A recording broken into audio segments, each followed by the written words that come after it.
요한복음 1장 9절부터 12절 말씀입니다. 요한복음 1장 9절부터 12절 같이 우리 한 목소리로 하나님의 말씀 봉독하시겠습니다. 참빛 곧 세상에 와서 각 사람에게 비치는 빛이 있었나니 그가 세상에 계셨으며 세상은 그로 말미암아 지은 바 되었으며 세상이 그를 알지 못하였고 자기 땅에 오매 자기 백성이 영접하지 아니하였으나 영접하는 자 곧 그 이름을 믿는 자들에게는 하나님의 자녀가 되는 권세를 주셨으니. 아멘. 한번 따라 보시겠습니까? 예수를 영접하는 자, 예수를 영접하는 자, 그 이름을 믿는 자, 그 이름을 믿는 자.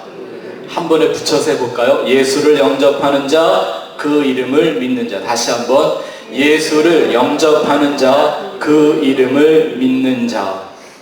오늘은 아무리 강조해도 지나치지 않을, 아마 여러분들이 교회를 다니면서 가장 많이 들으셨을, 이제는 더 듣고 싶지 않을 만큼 이미 다 암송하고 있을 것 같은 이 말씀을 가지고 여러분들과 함께 복음의 기초라는 것이 얼마나 중요한지 여러분들과 좀 나눌 수 있기를 원합니다. 복음의 영원한 기초는 오직 예수와 십자가입니다. 복음의 중심도 예수와 십자가 뿐입니다. 오늘날 우리들이 보고 있는 것처럼 기독교가 이렇게 혼돈되고 또 부패해가는 모습도 감출 수 없는 이유가 있다면 그것은 이 복음의 기초가 분명하지 않기 때문입니다. 복음의 기초도 올바로 세워놓지 않았는데 그냥 한 사람이라도 교회에 오면 교인 만들어버리기에 아주 바쁩니다. 그렇게 교인 만들어 놓고 나면 그들은 예수보다는 교회 중심으로, 복음보다는 봉사 중심으로, 진리보다는 직분에 끌려다니는 종교 집단화 되고 마는 것을 여러분들도 이제는 잘 알고 계실 겁니다. 그래서 안타까운 게 교회는 잘 되는데 예수님의 복음이라는 그 진리는 점점 희박해지는 세대가 되고 있을 수밖에 없는 거죠. 세상에서 말하는 어떤 기초와 원리의 개념과 성경이 말하는 복음의 기초와 원리에는요, 큰 차이점이 있습니다. 잘 한번 들어보세요. 세상은 더 좋은 원리를 발견하고 개발하기 위해 기초를 배웁니다. 맞습니까?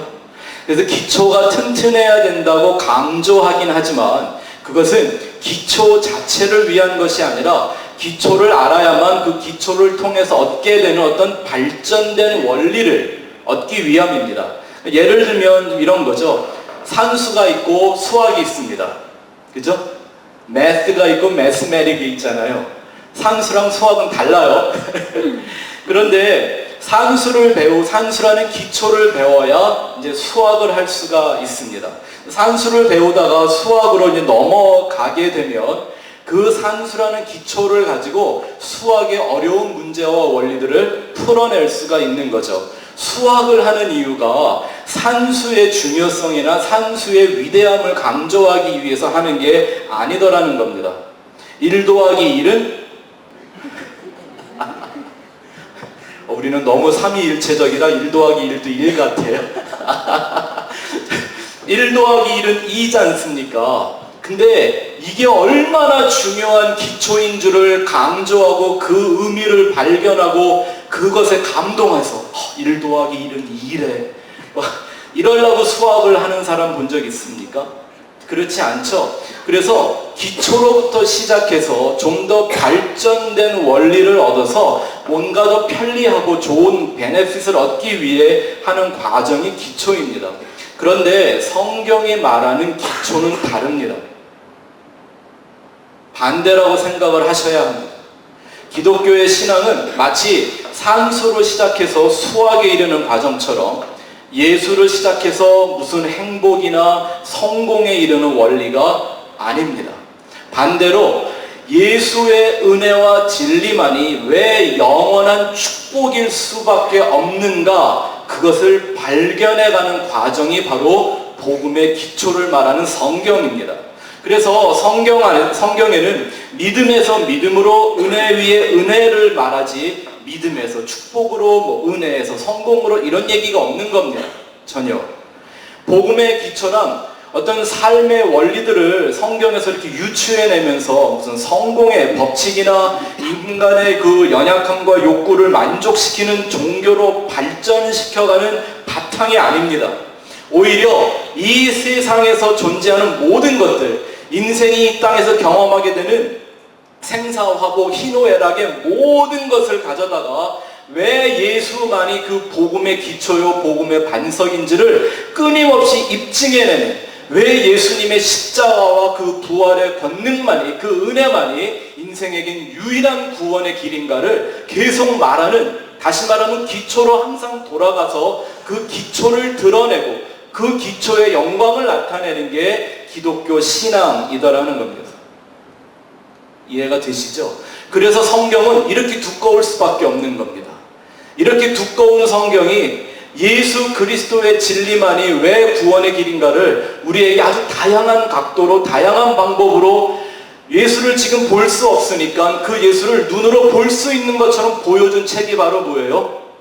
성경입니다. 단순히 어떤 예수라는 것이 내세를 위한 한 존재, 혹은 우리의 힘들고 괴로운 인생에 기쁨이나 행복을 가져다주는 존재, 우리가 연약하고 부족할 때 우리의 연약함을 채워주는 어떤 그런 존재나 그런 도우미 정도로 생각한다면 성경이 이렇게 두꺼울 필요가 없잖아요. 그런 얘기는요, 이런 종이 한 두세 장이면 다 쓸 수 있잖아요. 그죠? 그럼에도 불구하고 전지전능하신 하나님이 우리에게 이 두꺼운 성경을 주신 까닭이 뭡니까? 그 예수 그리스도를 그렇게 시청각적으로 발견하고 그 예수 안에서 나의 영생을 찾고 그 예수 안에서 영원한 하나님 아버지와의 연합을 이루게 만드는 것이죠. 이 얘기가 고린도 후서에 아주 잘 정리되어져 있습니다. 한번 같이 읽어보고 가죠. 고린도 후서 10장 4절부터 6절 말씀. 시작. 우리의 싸우는 무기는 육신에 속한 것이 아니요 오직 어떤 견고한 진도 무너뜨리는 하나님의 능력이라. 모든 이론을 무너뜨리며 하나님 아는 것을 대적하여 높아진 것을 다 무너뜨리고 모든 생각을 사로잡아 누구에게? 그리스도에게 복종하게 하니 너희의 복종이 온전하게 될 때에 모든 복종하지 않는 것을 벌하려고 준비하는 중에 있노라. 아멘. 아멘. 그렇다면 복음의 기초라는 말은 우리가 보통 말하는 베이직이라는 뜻이 아닙니다. 복음을 복음되게 하는 절대 진리를 말하는 거죠. 그래서 이 스펙트럼 교회를 통하여 저와 여러분이 이 거룩한 작업을 하고 있는 겁니다. 날마다 우리는 그 예수를 믿는 것과 아는 것에 하나가 되어가는 일을 하고 있는 거죠. 그래서 우리는 성경을 어느 페이지, 어느 장, 어느 절을 열어서도 뭐를 보게 돼요? 예수 그리스도를 보게 되는 것입니다. 또 그 예수만 증거해야 하는 겁니다. 여러분들이 지난 한 1년 정도 이렇게 설교 말씀을 듣다가 아마 그런 생각이 들었을 거예요. 어떻게 맨날 설교가 똑같아? 근데 똑같은 것 같은 설교를 듣는데 다른 얘기가 들리고, 하지만 같은 은혜를 경험하는 분들이 제 설교를 정말 영적으로 드러내는 사람들입니다. 아멘. 예수와 십자가의 진리가 뭔 줄을 이제 알아가고 그 진리에 눈을 뜨고 있는 거라는 사실이죠. 어떤 분들은 목사님이 이렇게 하다가 우리 교회는 언제 부흥하며 무슨 여기서 선한 열매가 맺겠습니까? 여러분 뭐 열매 맺는 거 이런 거 두려워하고 이거 염려하고 기다리지 마십시오. 그건 누가 알아서 해요? 우리가 가지로서 포도나무에 붙어만 있으면 누가 하실 거예요? 예수님이 알아서 하실 겁니다. 제가 두려워하는 건 열매가 안 맺힐까 봐가 아니라 예수님이 맺지 않는 열매가 우리 안에 생길까 봐입니다. 이해가 되시죠? 무슨 말씀 드리는 건지.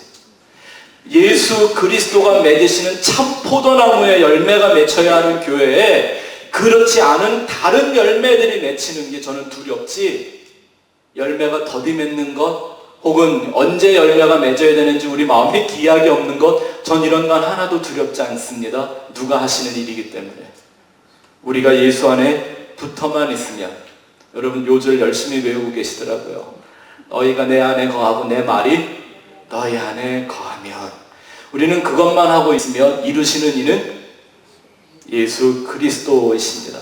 우리가 해야 될 일은 뭐예요? 끊임없이, 때로는 좀 지겹더라도 예수 그리스도라는 진리에 창념해야 하는 것입니다.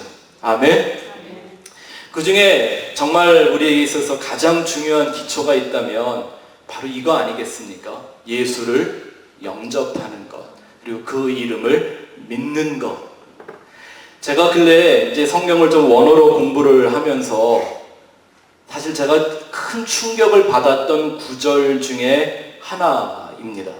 그래서 우리 그리스도인들이라면 이 구절을 한번 다시 원어에 입각해서 좀 배워볼 필요가 있다고 생각이 됩니다. 더군다나 이렇게 구원에 관련된 구절들은 정말 잘 알아야지 대충 알면 안 됩니다.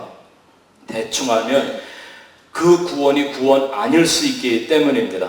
이 영접이라는 말로 번역이 되어 있기에 이 영접이라는 단어가 사람들을 데려다가 교인으로 만들어 놓기는 쉬웠는데, 그 한 사람을, 한 죄인을, 마귀의 자식이었던 그 저주받은 사람, 백성들을 하나님의 자녀로 거듭난 삶을 살게 하는 데에는 조금 어려워진 그런 번역이기도 합니다. 제가 어젠가요, 우리 요한이를 이제 학교에서 데려오는데, 이번 학교에서 신학 과목을 하나 듣는답니다. 학교가 그 예수의 학교이기 때문에 학생들이 반드시 한 학기 정도는 아마 신학 과목, 종교 과목을 들어야 한다고 하는데요. 아주 괜찮은 교수를 만난 것 같습니다. 그 교수가 이런 얘기를 하더래요. 이 세상에 존재하는 다양한 메이저 종교들이 있는데, 그 종교들 중에 자신들이 주장하는 그 진리와 교리에 대해서 가장 원리적으로 공부 안 하는 데가 교회다라고, 기독교다. 많은 종교들이 처음 그 경전이 쓰여졌을 때 그것이 무슨 의미인지, 어떤 말로 어떻게 쓰여져 있는지를 지금도 철저하게 연구한다고 그래요. 생각해보니까 그렇더라고요. 이슬람이나 힌두교나 불교나 이런 사람들은요, 계속 좋은 생각을 발전시키지를 않아요. 그냥 자신들에게 원래 주어졌던 그 경전들, 거기에 목을 매잖아요. 그리고 그 의미가 뭔지를 계속 파고들잖아요. 그리고 남의 말로도 공부를 안 해요. 자기 말로, 그 원래의 말들로 공부하잖아요. 그런데 교회는 그걸 해야 안 해요? 안 한다라는 거예요. 생각해보니까 정말 그렇더라고요. 그러면서 그 신학 박사인 그 사람이 정말 기독교가 부끄러워해야 되는 게 바로 이런 모습이다. 그냥 포교 활동하고 부흥을 시키는 거에만 관심이 있었지, 말씀하신 그 하나님의 진리가 뭔 줄을 관심이 없다라고 하는 겁니다. 그러면서 이런 얘기를 하더래요. 과연 지금 21세기에 우리가 보고 있는 이 기독교가 1세기의 그 기독교와 같은 기독교일까 생각해봐야 하지 않느냐고요. 왜? 말이 다 바뀌어버렸기 때문에. 그리고 그 원래의 의미대로도 생각 안 하고 그냥 이 세상에 원하는 내 형편에 맞는, 내 입맛에 맞는 말들로 요리를 해버렸다라는 거죠. 근데 이런 얘기는 우리만 하는 게 아니에요. 제가 오늘 비디오 하나를 준비했는데, 제가 이런 얘기하면, 목사님 여기 와갖고 한 30명 되는 교회 하면서 무슨 그런 얘기를 하세요? 근데 전 세계를 향하여 목회하는 목회자의 비디오를 하나 보여드릴게요. 우리 남침내교회 북미주 선교회 노스 아메리칸 미션 볼드의 회장이 된 데이비드 플랫, 레디컬이라는 책을 쓴 그 사람이 회장이 되고 이렇게 아주 유명해지기 전에 썼던 비디오인데요. 거기에 누가 아주 좋은 번역을 붙였더라고요. 그래서 아마 그거 하나 보고 지나가겠습니다. 한 3분 정도 되니까요.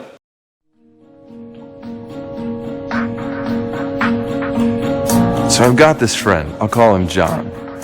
John's first exposure to the whole concept of hell was when he was watching a Tom and Jerry cartoon when he was younger. And what was intended to be this humorous cartoon all of a sudden turned into this hellacious nightmare when Tom did something bad to Jerry and was thrown into hell as a result. And later, John was at his church and he was talking with an older man about what he'd seen. And the older man looked at John and said, "John, you don't want to go to hell, do you?" John said, "No." And so the man looked back at him and said, "Okay, pray this prayer after me. Dear Jesus." John kind of paused. There's some awkward silence, and then he realized he was supposed to say exactly what the man had said, so he said, "Dear Jesus." Then the man continued, I know that I'm a sinner, and I believe that Jesus died for my sins, and I ask you to come into my heart and save me.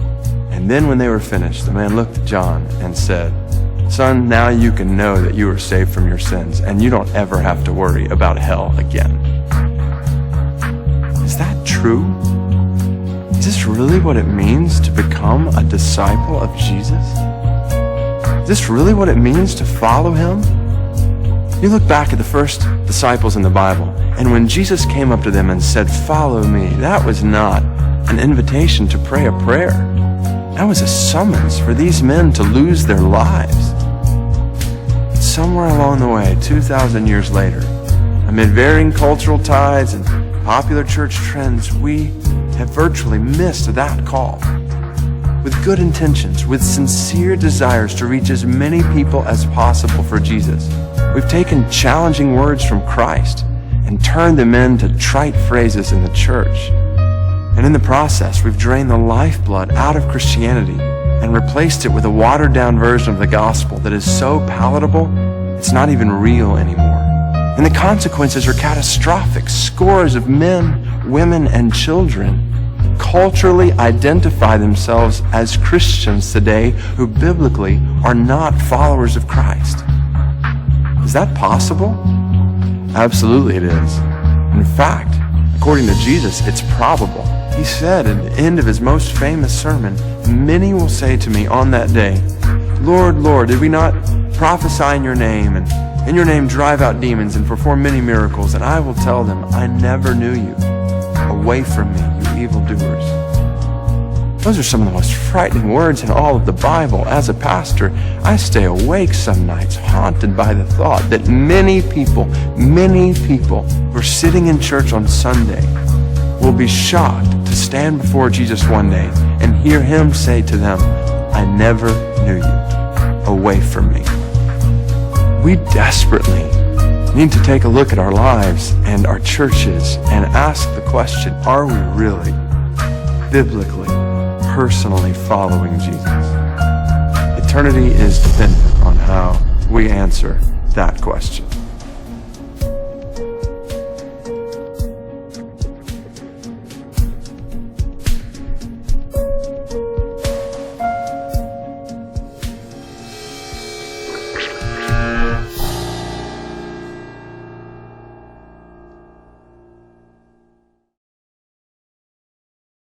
여러분, 영접하는 자, 그 이름을 믿는 자들에게는 하나님의 자녀가 되는 권세를 주신다고 했습니다.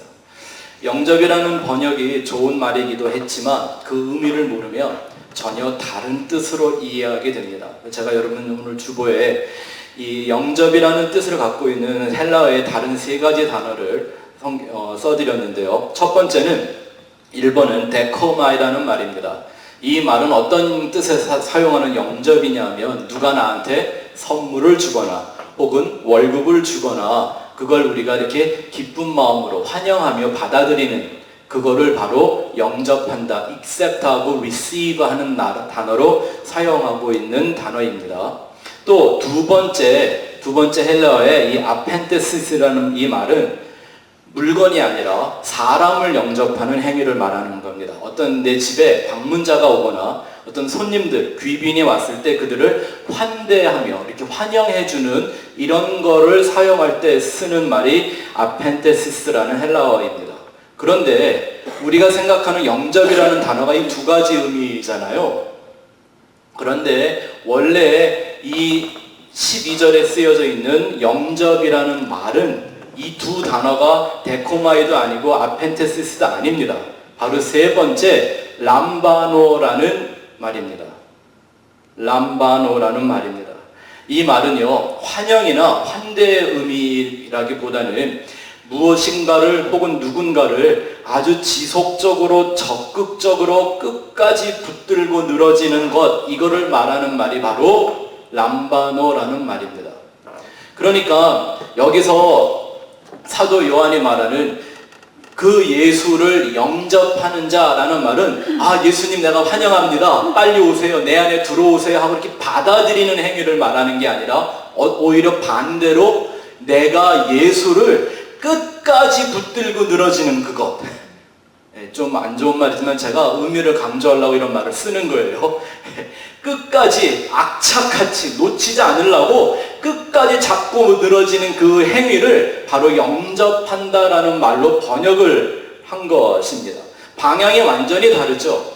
영접하는 자 그렇게 하니까 나는 가만히 있고 예수님이 내한테 와서 내가 그냥 그러면 내가 문 열고 받아들여 주지 라고 하고 예수를 내 마음에 모신다 이렇게 생각하는 게 아니라 원래 말의 의미는 거꾸로 된 방향이죠. 내가 예수에게 가서 하나님이 참빛을 세상에 보냈으니 내가 그에게 찾아가서 그를 적극적으로 그를 알 수 있을 때까지, 그를 만날 수 있을 때까지, 그와 하나가 될 수 있을 때까지 그 예수를 붙잡는 것을 말하는 뜻이 바로 이 람바노라는 말입니다.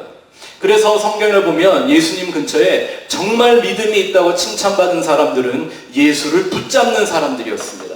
여러분 딱 기억나는 사람 하나 있죠? 혈루병 걸렸던 그 여인이 예수님의 옷자락이라도 와서 붙잡으려고 하는 그 믿음, 그 예수님이 그 믿음을 칭찬해 주셨습니다.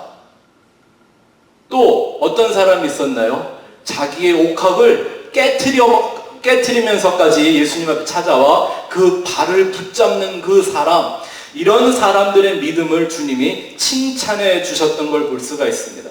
또 문둥병자들을 보면 예수님이 문둥병자들을 만지셨다라고 되어 있는데요, 원어를 공부해 보면 예수님이 혼자 일방적으로 만진 게 아니라 서로가 서로를 붙들었다라는 의미가 담겨 있는 말로 쓰여져 있습니다. 이것이 바로 원래의 영접이라는 말 뜻입니다. 이 데이비 플랫 목사가 저 얘기를 해서 아주 전 세계의 교회가 큰 경고를 받았죠. 저 얘기를 한 7, 8년 되는 것 같은데, 단순히 그냥 예수님 내가 당신 믿겠으니 이제 내 마음에 들어오세요, 내가 이제 교회 다니며 살게요, 이걸 영접이라고 생각하게 만들어 놨기 때문에 오늘날 교회 안에 복음이 이렇게 뚜렷하지가 않고 교회를 다니고 교인은 많아졌는데 예수님의 제자가 보이지 않는 것입니다. 영접하는 것이 무슨 어떤 팬클럽에 가입을 하거나 어떤 보험 하나 사는 것처럼 전해지는 것, 이건 정말 거짓된 가르침일 수밖에 없습니다. 또 이 12절에 나와 있는 이 람바노라는 이 단어에 주의해야 될 부분요, 이 단어의 시제입니다. 동사의 시제란 말 아시죠? 과거, 현재, 미래형이라는 시제가 있는데, 헬라어를 공부할 때 하나 어려운 게 뭐냐면요, 헬라어에는 부정과거라는 시제가 있습니다. 그게 뭐냐면 이건 시제가 없는 거예요. 과거, 현재, 미래에 제약을 받는 게 아니라는 거예요. 그것이 완성될 때까지는 끊임없이 지속적으로 움직이는 것. 뭐 예를 들면 이런 거죠. 우리가 내가 숨을 쉬어요. 숨을 쉰다라는 말은 숨을 쉬었습니다라고 말할 땐 그건 과거형이에요, 현재형이에요, 미래형이에요. 그거는 과거로부터 미래까지 내가 더 이상 숨 안 쉬어도 될 때까지 끊임없이 지속되는 거예요. 이런 시제를 부정과거 시제라고 말해요. 좀 힘들죠, 그죠? 그런데 헬라어에는 이런 단어들이 너무 많이 나와요. 우리 많은 성도님 좋아하시는 그 에베소서 5장에 나와 있는 말씀, 너희는 술 취하지 말고 성령의 충만을 받으라. 이 충만을 받으라는 말이 무슨 시제일까요? 부정과거 시제예요. 그러니까 이 말은 어디 기도원 가서 한번 받아갖고 오고 어느 부흥회 가서 또 한번 받아오고 이런 얘기가 아니란 말입니다. 또 전날에 받았으나 약발이 떨어졌으니까 또 받아야 되고 이런 얘기가 아니에요. 말 자체가 끊임없이 마치 샘이 멈추지 않고 계속 물을 솟아내듯 시제가 없이 움직여지는 형태를 바로 부정과거 시제라고 말하는데, 이 영접이라는 단어가 바로 부정과거 시제로 쓰여있는 말씀이라는 겁니다. 그래서 이 말씀을 이렇게 생각하면 좀 이해가 쉬울 것 같아요. 영접이라는 것을 이 담겨진 의미를 이해하려면 결혼식과 결혼을 비교해보면 알아요. 여러분, 웨딩과 메리지는 달라요. 다르죠? 결혼식을 하는 것과 결혼의 삶을 사는 건 달라요. 조금 더 다른 걸 느끼게 해드릴까요? 통계적으로 이런 얘기가 있답니다. 통계적으로 보면 항상 웨딩은 불행한 웨딩보다는 행복한 웨딩이 많대요. 그런데 메리지는 행복한 메리지보다 불행한 메리지가 많대요. 이제 차이점을 아시겠어요? 그 영접이라는 건 단순히 한번 받아들인 혹은 내가 과거에 결혼식 했지 이게 아니란 말입니다. 오히려 그 시기 중요한 게 아니라 결혼식이 중요한 게 아니라 결혼이라는 메리지 라이프를 살아내는 게 중요한 것처럼 영접을 한다는 게 한번 받아들였다, 믿겠다고 결정했다라는 그 사건을 말하는 게 아니라 지금도 내가 그 예수를 붙잡고 있느냐, 그 예수만 붙들고 있느냐라는 걸 보여주는 말씀입니다. 그 뜻으로 생각해 보셔야 합니다. 이 말씀 11절 12절에 보면 자기 땅에 오매 자기 백성이 영접하지 아니하였으나 영접하는 자고 그 이름을 믿는 자들에게는 하나님의 자녀가 되는 권세를 주셨으니, 이 말이 우리 성경에는 주셨으니라고 과거형으로 번역이 됐지만 역시 이 말도 시제가 부정과거예요. 시제가 없는 말이에요. 왜냐하면 이것은 하나님의 창조전의 계획이셨고, 아멘. 나를 하나님의 자녀로 만드시고 회복시키고 거듭나게 하시는 것이 하나님의 영원전부터 영원 후까지 이어지는 약속이기 때문에 이건 과거의 시제를 끝낼 수가 없는 거예요. 하나님은 끊임없이 나를 오늘도 그의 자녀로 만들어가고 계시는 겁니다. 그 자녀의 권세를 지금도 우리에게 부어주고 계시는 겁니다. 누구에게? 그 예수를 영접하는 자들에게, 그리고 그 예수를 믿는 자들에게. 또 11절 12절에 보면요, 11절에도 영접이라는 말이 나와 있잖아요. 자기 땅에 오매 자기 백성이 뭐 하지 않았다? 영접하지 않았다라는 이 단어는 또 다른 말이 쓰여졌어요. 람바노라는 형태가 아니라 파랄람바노. 이건 뭐냐면 누구에게로부터 내가 받아들인다라는 뜻이 있는 거예요. 그러면 이 말을 제가 한번 이해되기 쉽게 한번 의역을 해볼게요. 헬라어 원어를 제가 생각하고 배우고 깨달은 대로 한번 의역을 해보면 이렇게 말할 수가 있죠. 예수가 자기의 땅에 오매 자기 백성이 그를 하나님에게로서 온 자로 받아들이지 아니하였으나, 이게 자기 백성이 영접하지 아니하였으나 이런 뜻이죠. 또 12절을 이렇게 말할 수가 있죠. 그러나 힘을 다해 끝까지 붙들고 놓지 않는 자, 곧 그 이름을 믿는 자들에게는 하나님의 자녀가 되는 권세를 영원부터 영원까지 누리게 하신다 라고 의역을 하면 이 말씀의 뜻을 좀 더 분명하고 정확하게 번역을 한 말이 될 수가 있는 거죠. 여러분, 어차피 우리가 보고 있는 이 한국말 성경도 번역본이에요. 네? 이런 오해하지 마세요. 내가 좀 성경을 고치고 이러는 게 아니에요. 성경에 1.1핵이라도 가감하지 말라 그랬는데 제가 지금 그거 하는 게 아니란 말입니다. 아니, 뭐가 이렇게 성경이 길어졌어? 이렇게 생각하시는데 어차피 우리 한국말 성경 원어가 아니고 번역본이에요. 번역본. 그죠? 그거를 좀 더 의미를 이해하기 쉽게 좀 풍성하게 번역을 해보는 거죠. 혹시 여러분들 마음속에 이런 생각 드는 분 계십니까? 아니, 그럼 목사님, 원어 공부를 하지 못하면 성경은 도대체 이해할 수가 없는 거네요? 그런가요? 아니요, 그렇지 않아요. 자기 중심적인 생각을 버리고 이기적인 인본주의적 가치관에서 예수 중심의 생각으로 바뀐 사람들은 그 진리를 깨달아냅니다. 제가 원어 공부를 다시 이렇게 하면서 하나님께 감사드리는 건 뭐냐면, 맨날 십자가고 설교를 하고 가르쳐 봤더니 제가 원어 공부를 이렇게 많이 전에 했던 사람이 아닌데 저 안에 있는 깨달음과 하나님이 묵상을 통해 알게 해주신 그 말씀의 내용들이 원어의 내용의 방향과 크게 다르지 않더라는 겁니다. 자기를 부인하고 자기 십자가를 지고 예수를 따라가는 이 기준으로 모든 성경을 보니까 꼭 그 원리를, 그 원어의 의미들을 알지 못해도 그 의미가 무엇인지를 깨달아낼 수가 있더라는 거죠. 그런데 많은 경우 사람들은 그렇게 안 하죠. 하나님의 말씀은 그것도 날 위해 어떤 뭔가로 그걸 둔갑을 시켜버리는 거예요. 그러니 그 말씀의 의미가 정확하게 들리지 않아요. 이렇게 풀어줘도 그게 귀에 안 들리면 이 사람은 아직도 자기를 버리지 못한 사람이기 때문에 그렇습니다.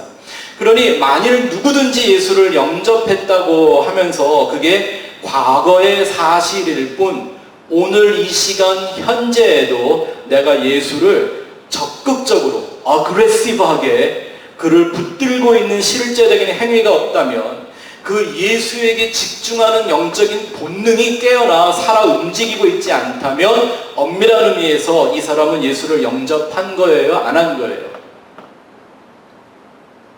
예수가 뭔지, 예수가 누군지, 교회 댕기려면 이런 거 해야 되는구나 라고 아는 거지 정말 예수를 영접한 게 아니라는 거예요. 마치 이런 거죠. 소개팅이나 선을 볼 때 그 나올 사람에 대해서 미리 다 얘기 듣고 나가잖아요. 만났어요. 근데 결혼은 안 해요. 그럼 그 사람에 대한 아는 기억은 내가 있어요. 만났었거든요. 저거 내가 결혼할 뻔한 놈이었다. 안 하길 잘했지. 그런 기억이 있다고 그와 사는 게 아니잖아요. 누군가를 안다라는 관계와 그 사람과 함께 산다라는 관계는 달라요. 그러니 이러한 내용들을 아는 교인들은 많은데 예수를 끝까지 붙들고 같이 살려고 하는 사람들이 세상에 많지 않아서 복음은 이렇게 힘을 잃어버리는 겁니다. 나비나 벌이 꼭 꽃을 찾아다니는 것처럼 이 예수를 정말 영접하고 있는 사람들은 지금도 뭐만 찾아갈 수밖에 없어요? 그 생명의 원천이시고 모든 축복의 만복의 근원이시며 기쁨과 소망과 사랑의 완성이신 그 예수를 찾을 수밖에 없다라는 겁니다. 아멘. 또 두 번째, 그 이름을 믿는 자라고 했는데 예수님이 말씀하시는 믿음이 과연 어떤 걸까요? 오늘 여러분들에게 믿음 같지만 믿음 아닌 거 한 가지를 좀 소개해 드리려고 합니다. 뭐 다른 얘기들은 우리가 공부하면서 늘 많이 하니까 한 번쯤 우리가 또 알면 믿음이라는 것이 뭔지 이해하기에 좋은 내용을 한번 생각해 보죠. 오늘 이 주일이라 정말 전 세계에서 많은 교회가 모여서 예배하는 행위를 하고 있습니다. 과연 근데 이 시대에 예수님이 오시면 그 모든 것들을 믿음으로 인정해 주실 수 있을는지, 주님이 찾는 그 믿음, believer, 신자가 과연 얼마나 될는지 한번 우리는 신중하게 한번 생각해 보기를 바랍니다. 문제는 온전한 믿음을 목적으로 하지 않고 믿음을 무엇인가를 얻거나 이루어내는 에너지 정도로 생각한다면 그 믿음은 결코 예수님이 우리에게 주시고 완성해내시는 그 믿음 아닙니다. 그래서 어떤 경우에 믿음을 열심히 사용했다고 했는데 예수님은 그 믿음이 좋다, 열심히 했구나라 인정해 주시지 않고 믿음이 없다고 정죄하신 일들이 성경에 많이 나오는 거예요. 우리가 1대1에서 공부했지만 믿음이라는 건 대상이 중요한 일이지 그 믿음이라는 근거를 갖고 뭘 얼마나 열심히 열정적으로 노력했느냐에 있지 않다라는 겁니다. 그 스토리는 이거예요. 마태복음 17장에 보면 예수님의 제자들이 왜 전날 한번 멋진 경험을 했잖아요. 권세를 받아서 전도 여행을 둘씩 짝을 지어 갔는데 정말 예수님 말씀하신 것처럼 내가 기도만 하면 막 병이 막 낫고 막 귀신들이 막 나가는 거예요. 얼마나 신났겠어요. 그리고 그 소문이 막 났겠죠. 예? 예수님의 제자들이 예수님만 아니라 제자들도 병을 고치고 기적을 행하더라. 그러니까 어느 날 한 간질 걸린 자식을 갖고 있는 부모가 예수님의 제자들을 찾아온 거예요. 근데 그 부모가 얘기하기를 얘가 간질이 걸렸는데 자꾸 불에도 넘어지고 물에도 엎어지고 한다고. 그런 걸 보니까 단순한 간질이 아니라 이건 분명히 귀신 들려 나타나는 간질의 증상이다라는 걸 대번에 알 수 있죠. 그러니 한때 병도 고치고 귀신을 쫓아낸다고 소문이 났던 제자들한테 데리고 와서 기도를 받고 그 자식을 고치고 싶어 해요. 제자들이 얼마나 열심히 기도했을까요? 근데 귀신이 나갔어요? 안 나갔어요? 안 나가니까 전문용어로 얼마나 쪽팔려요. 얼마나 부끄럽겠어요. 나가야 되는데 전날 한번 그런 사건이 있었다고 내가 기도하면 이 귀신 나갈 거라고 믿고 왔는데 내가 그걸 못 해주니 얼마나 민망하고 면목이 없겠어요. 그러니 이 사람들이 얼마나 열심히 했을 거라는 거 상상이 되세요? 더군다나 그 제자들이 그 귀신 들린 아이를 놓고 그 힘을 다해 기도할 때 그 부모나 가족들은 옆에서 뭐 했을까요? 그냥 제자들이 알아서 하겠지 하고 지켜보고만 있었을까요? 아마 정말 무릎 꿇고 앉아서 고쟁이를 입었다면 엉덩이가 다 벗겨지도록 믿습니다를 외쳤을 거예요. 얼마나 열심히 했겠습니까?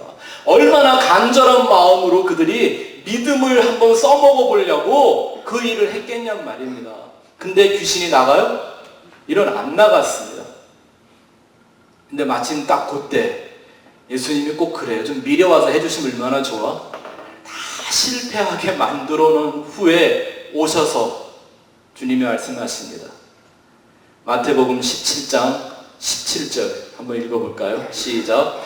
예수께서 대답하여 이르시되 믿음이 없고 패역한 세대여 내가 얼마나 너희와 함께 있으며 얼마나 너희에게 참으리요 그를 이리로 데려오라 하시니라.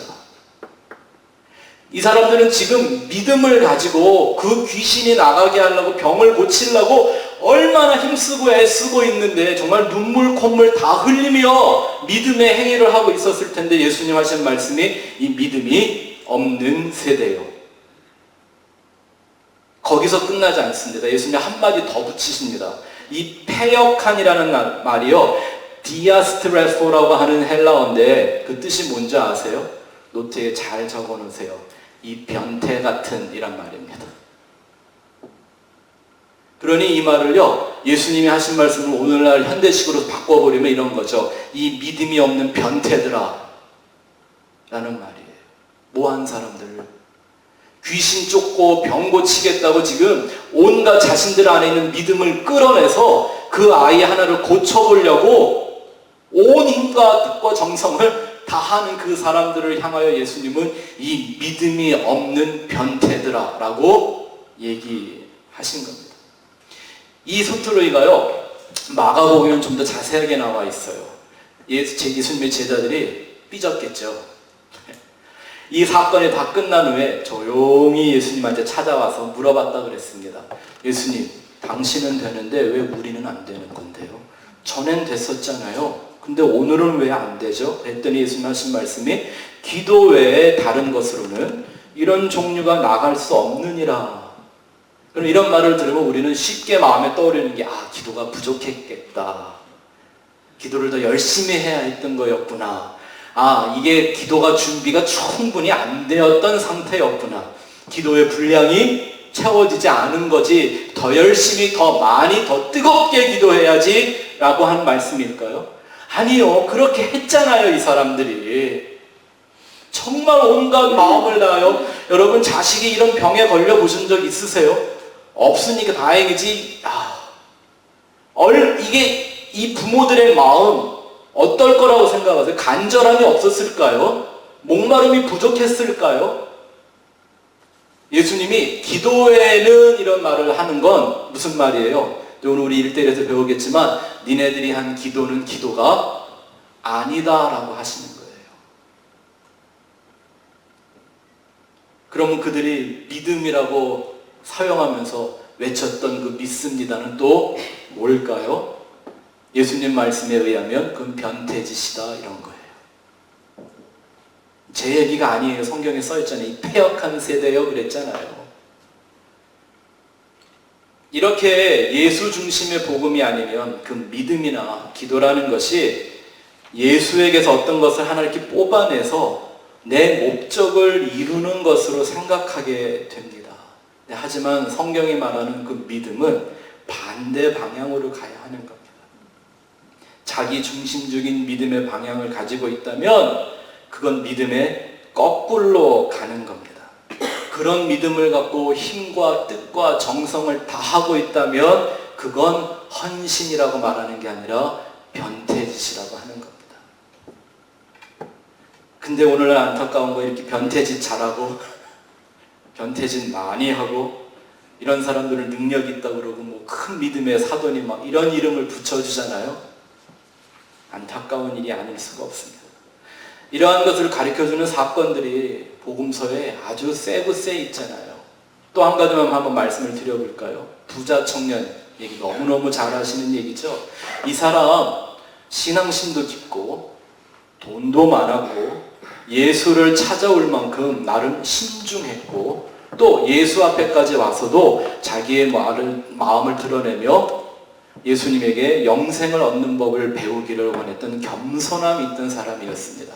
이게 우리가 그냥 성경을 보니까 쉽게 생각하지만 이 시대는 이게 얼마나 어려웠던 얘기냐면 지금 예수님과 이 사람은 사회 계급이 달라요. 네? 마치 이건 뭐와 같으냐면요, 대학 교수가 길거리에서 막노동하는 사람한테 가서 인생의 비밀이 뭡니까? 하고 물어보는 이런 행위인 거예요. 급이 다른, 계급이 다른 사람이 와서 예수님을 찾아왔다라는 건 정말 겸손한 마음이 없으면 할 수가 없는 거죠. 그러니 우리는 이런 사람을 보면요, 정말 갖출 걸 다 갖춘 사람이라고 생각이 돼요. 그러니 이런 사람 하나 잘 달래서 잘 가르쳐서 사용하면 얼마나 좋고 얼마나 큰 일을 하겠습니까? 그죠? 근데 예수님은 눈치도 없으셔. 대뜸 하시는 말씀이 너 잘했다 이게 아니라 내가 갖고 있는 모든 소유 그거 다 팔아서 가난한 자들에게, 여기서 말하는 가난하니 푸토코이, 심령이 가난함, 그 말에 그 푸토코이거든요. 그래서 다 갖다 줘버리고 너는 나만 따라와라. 뭐냐면 이 사람이 원하고 살던, 오늘날 많은 사람들이 신앙의 목적으로 생각하고 추구하는 모든 것들을 다 팔아버리고 다 내다버리고 너는 나만 바라보라고 얘기하시는 겁니다. 근데 이 청년이 어떻게 했다고요?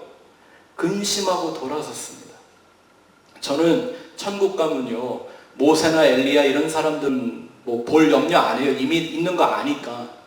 전 천국 가면 이런 사람들 한번 찾아보고 싶어요. 정말 나중에라도 예수 믿고 구원 받았을까? 이런 사람들 걱정해 줘야죠. 예? 무슨 천국 가면 뭐 무슨 다윗을 만나느니 뭐 베드로를 만나니 너스레를 떨지 말고 이런 사람들 걱정해 줘야죠. 왜? 우리 주위에 이런 사람들이 있을까 봐. 네? 기독교 신앙은 이렇게 오직 예수에게만 집중하게 되어져 있는 것입니다. 그래서 천국의 비유를 하실 때에도 이런 비유를 주시는 거예요. 밭에 감추인 보물을 찾은 농부 말입니다. 자기 밭도 아니에요.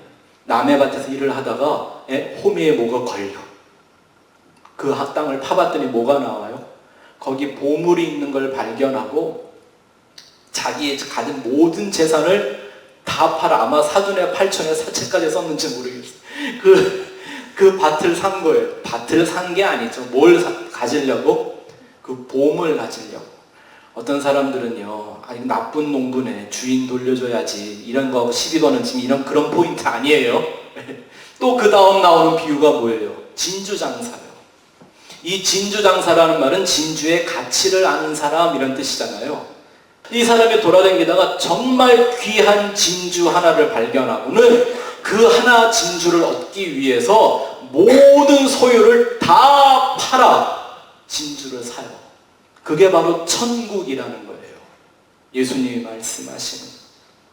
저는 여러분들이 그 농부이기를 바라고 그 진주장사 같은 분들이었으면 좋겠습니다. 아멘. 혹시라도 저한테서 뭐 세상에서 잘 되는 법, 성공하는 법 이런 건 기대하지 마세요. 그거 알면 제가 이렇게 살겠어요. 뭐 여러분들이 병 안 나고 건강하게 사는 교회, 죄송하지만 저도 맨날 입이 터지고 맨날 아파서 질질 매는 사람인데 저 그런 거 못 해줘요. 근데 제가 여러분들에게 줄 수 있는 건 하나가 있어요. 질그릇 같은 우리들에게 예수라는 이 보배, 이 진주를 증거하는 건 제가 할 수 있어요. 교회가 그거 해야 되는 거 아닙니까? 또 이 영접과 믿음에 대해서 예수님이 말씀하신 한 구절을 한번 살펴보고 마치려고 하는데요. 제가 이렇게 한번 끊어서 읽어보면서 설명을 조금 붙여서 읽어드릴게요. 요한복음 5장 37절부터 44절의 말씀입니다. 예수님 말씀하시기를, 앞을 보시면서 제 얘기를 들으시면 도움이 될 것 같습니다. 또한 나를 보내신 아버지께서 친히 나를 위하여 증거하셨느니라. 아버지가 뭐 하시는 분이라고요? 아들을 보내고 그 아들을 증명해내시는, 그 아들을 증거해 주시는 분이 바로 아버지다라는, 그게 아버지의 가장 중요하고 큰 일이다라는 거죠. 그 다음 절에 보면 너희는 아무 때에도 그 음성을 듣지 못하였고, 그 음성은 어떤 음성? 아버지가 아들에 대하여 증거하는 그 음성 말입니다. 또 그 다음 줄에 보니까 그 형상을 보지 못하였으며, 아니 왜 못 봤을까요? 그 아들의 형상, 그 아버지의 형상 왜 안 보일까요? 문제는 그 형상을 찾는 게 아니라 맨날 자기의 형상을 꾸미는데 정신이 팔려 있으니까 보여도 안 보일 수밖에 없는 거겠죠. 또 그 다음 줄에 보니까 그 말씀이 너희 속에 거하지 아니하니, 그 말씀은 어떤 말씀? 아버지가 보내신 그 아들을 증명하는 말씀, 그 형상을 보여주는 말씀, 그게 없으니까, 당연히 관심이 없으니까 이런 거죠. 산수 배우다가 수학 넘어가면 산수는 우습잖아요. 이제 수학 잘하고 싶지.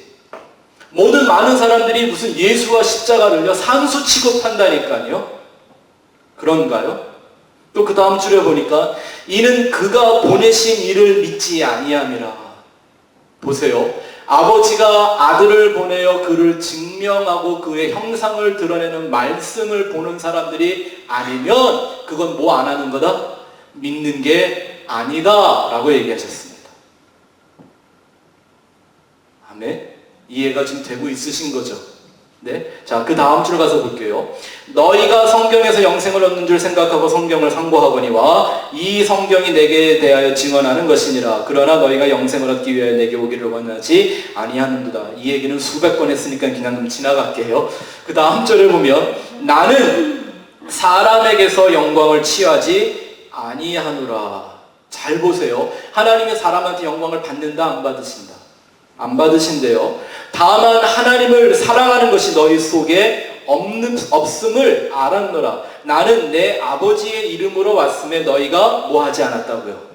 영접하지 아니하였으며. 이 말은 무슨 동네 친구 놀러 온 것처럼 환영하지 않았다는 말인가요? 아니요, 그건 나 했잖아요. 막 왕 만들려고 그러고 막 그랬잖아요.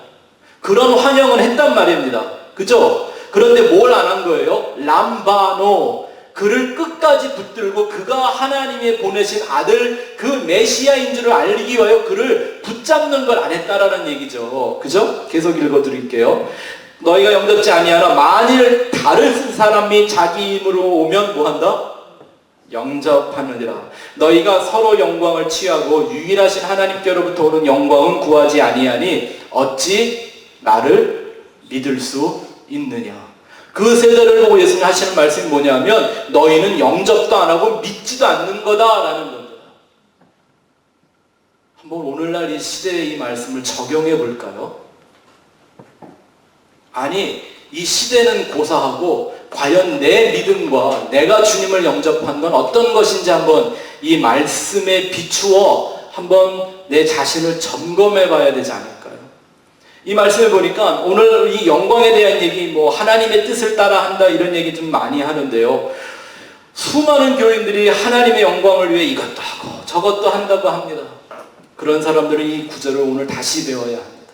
제가 과거에 아주 좋아하던 신문 기자가 한 분 있었는데요. 오늘 그분이 은혜 받고 회개하고 돌아와서 기독교인이 되었습니다. 아주 뛰어난 무신론자였고 사회부 기자였던 분인데 그분이 어떤 날카로운 비판력이 예수를 믿고 나더니 성경의 핵심을 파헤치는 예리함이 되었습니다. 그의 책 가운데 이런 얘기가 하나 있어요. 하나님의 그 영광이라는 걸 설명하는데 이런 얘기를 합니다.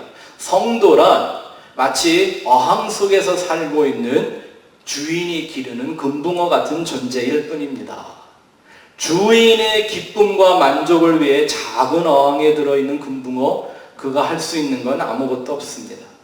주인이 밥을 주면 잘 먹고 고마워하고 그 어항에서 병들지 않고 건강하게 오래 살아주는 게 주인의 영광을 나타내는 거지. 금붕어가 거기서 뛰어나와 주인을 위해 밥을 할 수도 없고 뭐 이런 약간 우스갯소리 섞인 비유를 듭니다. 바로 그 영광이라는 게 뭐냐 하면 영광은 하나님이 하나님의 모습 그대로 이 세상에 계시된다. 독사라고 말하는 그 영광인데 우리는 자꾸 이 말을 거꾸로 쓰는 거예요. 이런 거죠. 자기가 영광의 주인공이 되고 내가 영광을 받고 싶은 욕망 때문에 우리는 이 영광이란 말을 항상 언제 쓰냐면요, 내가 꼭 1등 해야 영광이란 말을 해요. 그쵸? 1등 안 하면 영광이란 말, 여러분 2등이 영광 돌린다는 얘기 하는 거 들어본 적 있으세요? 3등이 혹은 꼴찌는요.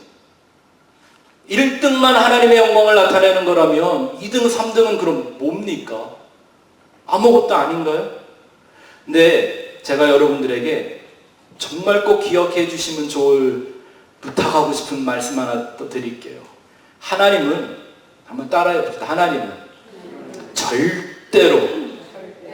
절대로를 잘 하셔야 돼요.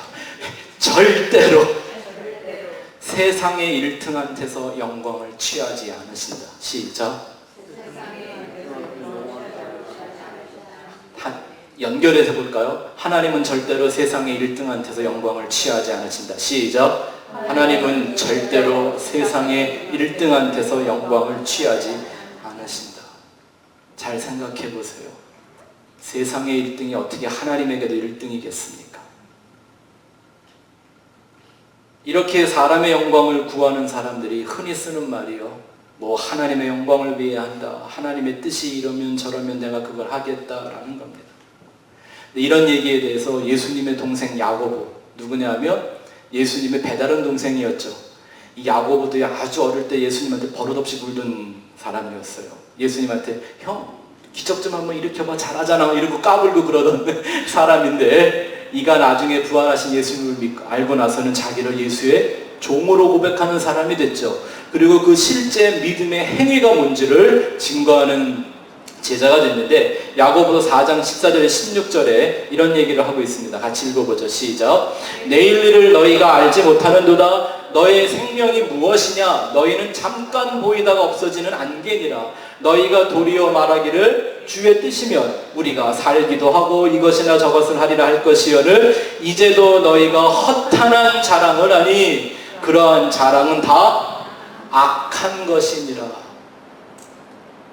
소위 우리가 이 세상을 살면서 어떤 이 세상들 일들 속에서 무슨 하나님의 뜻을 찾고 그걸로 영광을 올리겠다고 하는 이런 것들이 뭐 하는 거와 똑같다고 그랬어요. 허탄한 자랑이고 그 허탄한 자랑이 곧 악한 거다라고 얘기합니다. 정말 하나님의 영광을 위해 살았던 사람들의 고백이 어떤가 한번 들어볼까요? 침례 요한의 위대한 신앙 고백을 기억하시죠? 그는 흥하여야 하겠고 나는 쇠하여야 할 것이라. He must increase, I must decrease. 그러면 하는 말이, 나는 그의 신발에 끈도 풀 자격이 안 되는 사람이다.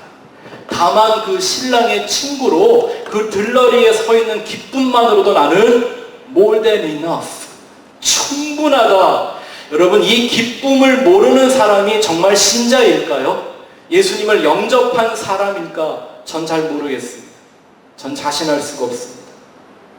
오직 예수님의 십자가만 자랑하겠다고 하는 바울은 어떻습니까?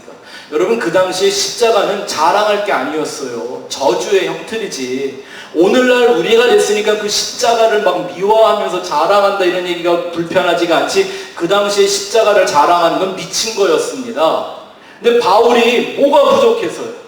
바울이 아는 게 부족해서요? 자랑할 게 없어서 그가 십자가를 자랑하겠다고 했겠습니까? 그는 예수를 만나기 이전에 이미 구약에 정통했고 종교적으로는 흠이 없는 사람이었습니다. 더군다나 유대인이라는 투철한 민족성과 바리새인이라는 자부심까지 더해졌는데 누가 그를 말릴 수가 있겠습니까?